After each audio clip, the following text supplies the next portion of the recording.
Hi friends, ఈరోజు మనం Jurassic domination movie review అయితే చూద్దాం. ఈ మూవీ 2022లో రిలీజ్ అయింది. ఈ మూవీ నాకు ఎలాగనిపించిందంటే పర్లేదు, బాగానే ఉంది. ఇక కథ విషయానికి వస్తే, ఒక భారీ నియంత్రణ తప్పిన డైనోసార్ నగరంపై దాడి చేస్తుంది.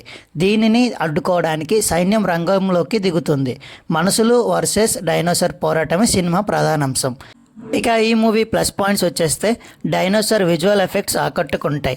యాక్షన్ సన్నివేశాలు ఉత్కంఠంగా ఉంటాయి. ఫస్ట్ ఫేజ్లో సినిమా ముందుకు సాగుతుంది.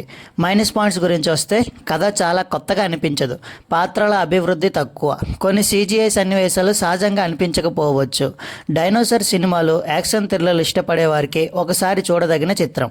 అయితే బలమైన కథను ఆశించే వారికి ఇది సాధారణ అనుభూతినే ఇవ్వచ్చు.